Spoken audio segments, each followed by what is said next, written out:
Sonic the Hedgehog is a franchise that has seen its fair shares of ups and downs. Whether you are a fan of the games or someone who feels very meh about the games, there's no denying his widespread appeal and popularity as one of gaming's best icons. There's also no denying that every Sonic game, whether good or bad, has amazing music.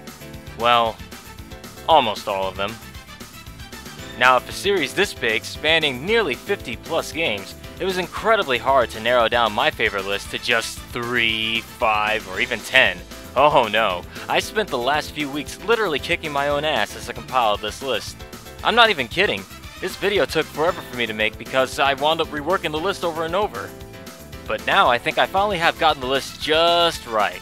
A few rules I set are that no compilation Sonic games are allowed, so no Sonic Mega Collection or Gems Collection.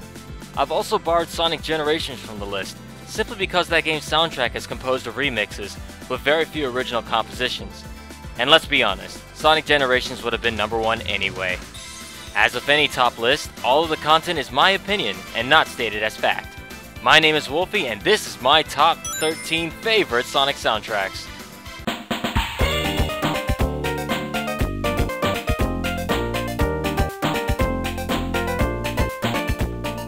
Starting us off at number 13 is Knuckles Chaotix.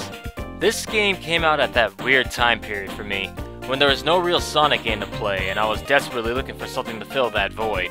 Sure, there was 3D Blast and Spinball, but those weren't giving me my fix. Then out of nowhere, this game showed up. Knuckles? In his own game? Wow! And who was that guy in the box behind him? My younger self said, looking at the case in my local Japanese video store. It wasn't until a year later when I played the game at a friend's house that I finally experienced it. And to this day I still don't know what I played. But one thing did stick with me, the great musical tracks in this game. Evening Star, Seascape, and Midnight Greenhouse are some of my favorites. Hell, Door into Summer was so good it was later remixed and used as the collection room theme in Sonic Generations.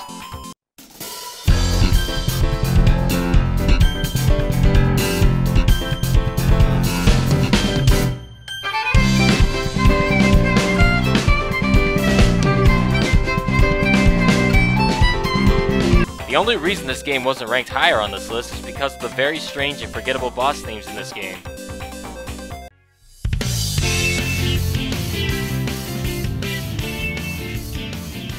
Sonic Heroes is believed by many fans to be what the 2D games would look like if they were in 3D, and I'm inclined to agree with them, at least in the music department.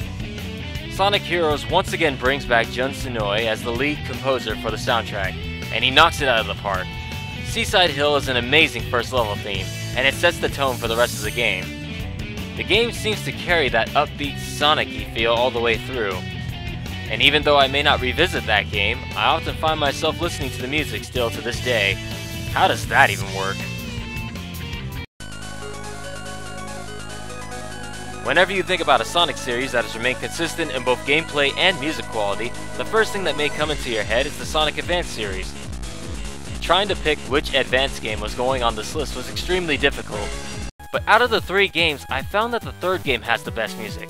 With each of the 7 zones having 3 acts each, and each act having a slightly alternate version of the original theme, that leaves you with a total of 21 level themes. And that's not counting the boss and map themes. All in all, that's a lot of great music to enjoy.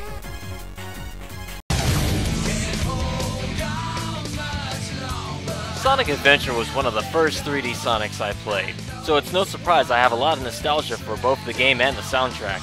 In fact, I find Sonic Adventure better than Sonic Adventure 2 in some elements, but that's another video for another time. The soundtrack was provided by Jun Senoue, and it contains vocal performances from Tony Harnell, Karen Brigg, Marlon Saunders, Dred Fox, Ted Poley, Nikki Gregoroff, and Johnny Gioli, the latter of whom would later join Senoue to form the band Crush 40. This is one of Senoue's best works. There are a lot of memorable songs in this game. The hub worlds like Station Square and Mystic Ruins benefited from having catchy tunes fitting their scenery. The levels themselves seem to have a heavier rock vibe than previous Sonic titles, with some otherworld themes thrown in there. And don't even get me started on those boss themes. A real-world setting with Sonic can work as long as it's cohesive and meshed together well. I believe the reason it works so well in Sonic Adventure is partly because of this amazing soundtrack.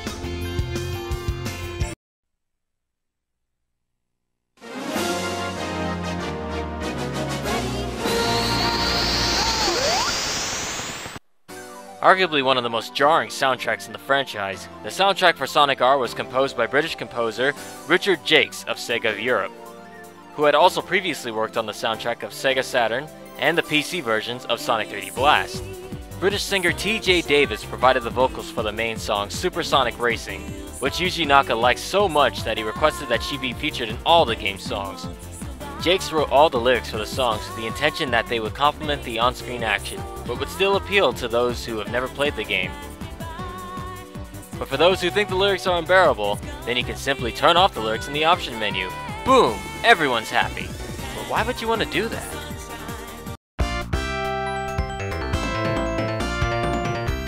Sonic 2 is a classic for nearly every fan who grew up in that era. Where Sonic 1 began the series' tradition of great music, Sonic 2 set the standard in stone.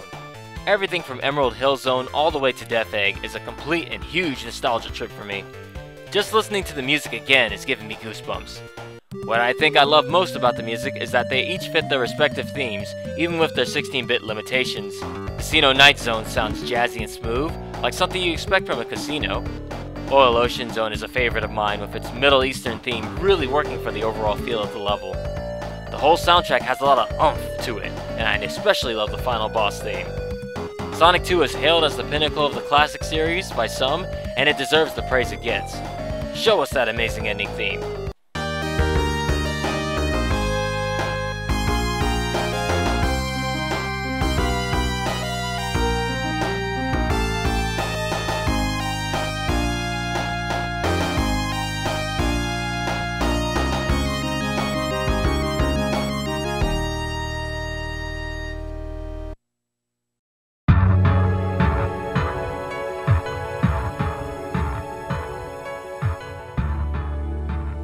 I said it before and I'll say it again. Almost every Sonic game has an amazing soundtrack, even if the game itself is bad. That goes double for the aptly named Sonic the Hedgehog, or Sonic 06 as it's called by the fans. The game was an abysmal low point in the Sonic series, yet it somehow came out with one of the best OSTs. How does that work? Well, either way, I'm thankful it did. The music is one of the only things that made the game playable. I can see the composer just sitting there, angry as he sees his incredible soundtrack being wasted on a broken game like this. But it's okay, composer guy. I recognize it, and that's why I made this list.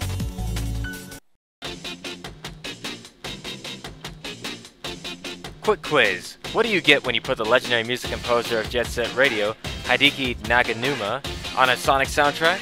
Awesomeness, that's what! I don't think much needs to be said about this. The music is fast and it gives you a rush as you burn through levels at insane speeds. It is worth mentioning that it's one of the most played Sonic OSTs on my iPod. So there's that.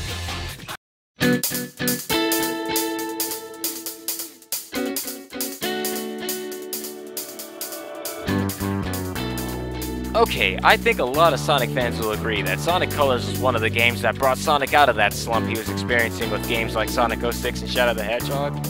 For many people, Sonic Colors was more than just a great game. It was a return to greatness. And what makes a great Sonic game even better? That's right, the music. And boy, does the colors deliver on that front. Whether you're running through a candy-themed mountain, a festive carnival in the stars, or even an underwater theme park, this game does not let up on its soundtrack.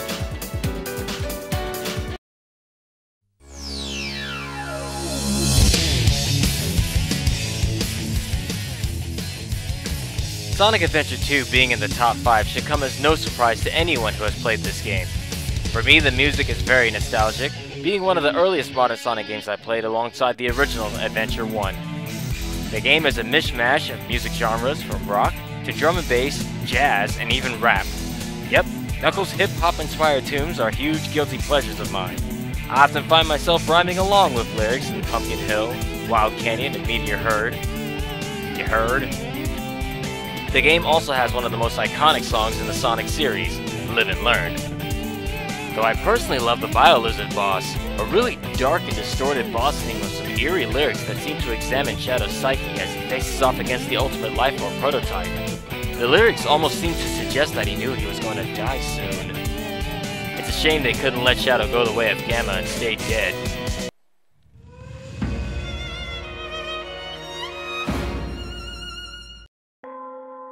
Sonic Unleashed is an incredible soundtrack that encompasses various music stylings from all over the world. In Sonic Unleashed, Eggman drains the Chaos Emeralds of their powers, and fires a deadly laser beam at the planet and breaks the world into pieces. Sonic is then tasked with restoring the planet while traveling to different locales to do so. This game captures the essence of each region well. The hub world introduces Sonic to the region, and the level themes help to drive it home. Speaking of hub worlds, I absolutely love the music that plays in them. Holoska sounds like a winter wonderland, Mazuri sounds very African-inspired, and the Arabic Shamar just makes you want to get up out of your seat and dance in the streets. Did I also mention the music also changes based on the time of day? Daytime themes are more upbeat, faster in rhythm, and generally make you want to go fast. But once it switches to nighttime, the music slows and the theme is more chill, and even a bit jazzy at times, which also matches the slower pace of the Werehog's gameplay, compared to the faster daytime stages. It's a shame that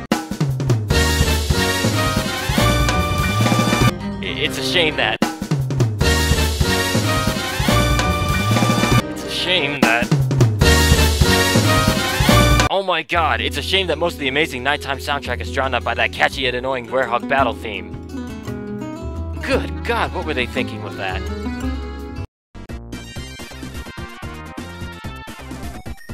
Sonic 3 and Knuckles was the first in the series for a few things.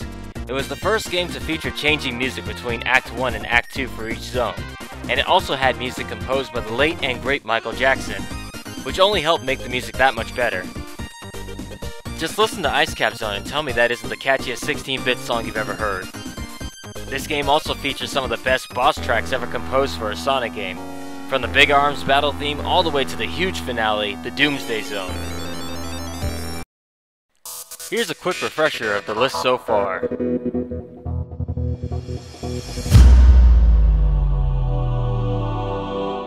Alright, here we go. Number 1.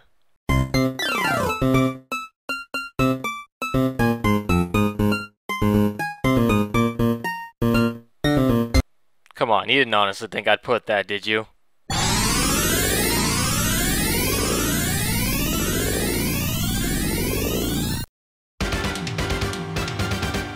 Sonic CD is my favorite of the Sonic soundtracks.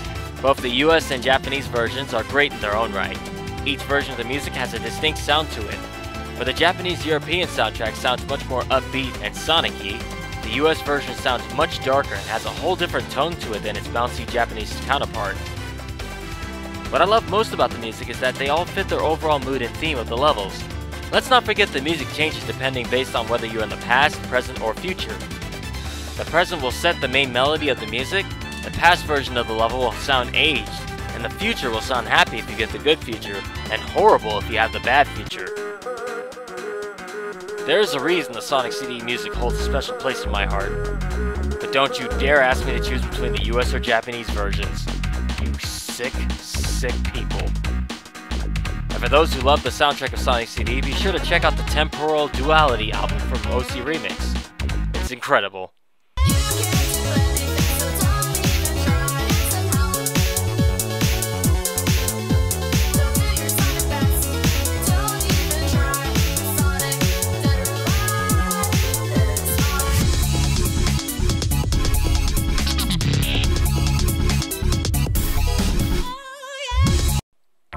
And that's my list. Oh man, that was difficult. Trying to sort them in order like that killed me a little bit on the inside. But I'd love to hear what you all thought and what are your favorite soundtracks as well. Thanks for watching everyone. Until then, my name is Wolfie and I'll see you all next video.